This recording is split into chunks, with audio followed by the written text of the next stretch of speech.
না, আমার খুব আফসোস লাগে। এত সুন্দর সুন্দর ছেলে পেলে 16, 17, 18, 20 বছর, ওমা এটা অপদার্থ, সারাদিন চুল নিয়ে ব্যস্ত, পাগলের মাথা খারাপ।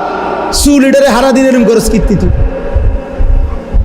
আরে মাথা খারাপ যে তোর এইটাকে জানো নি, হে মনে এইটাও জানে না, এর তো মাথা খারাপ এইটাও হে জানে,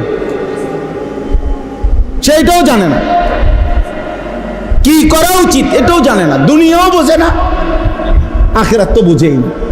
এই জন্য সবসময় এটা বলি আর কি, নাফরমান, পাপী, আল্লাহর অবাধ্য, এ দুনিয়াও বেওকুফ, আখিরাতও বেওকুফ। গাফেল, গাফেল অনেক বড় ক্ষতিকর। গাফলত মানুষকে অকর্মণ্য বানায় দেয়, যার জীবনে কোনো কাজ নাই, সে কিছুই করে না, বসে রয়েছে। আজকে 2 বছর গড়ে কি গরো কা বিদেশ যাইতো, বিদেশ যাইতো গড়ে, তো বিদেশ যাইতে কি গরুর লাগেনি?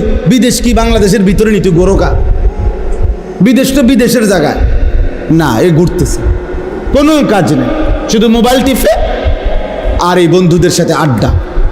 জামা বদলাইলো, গেঞ্জি বদলাইলো, শার্ট বদলাইলো, চুলের ফ্যাশন বদলাইলো। আফসোসের ব্যাপার, আমাদের প্রজন্ম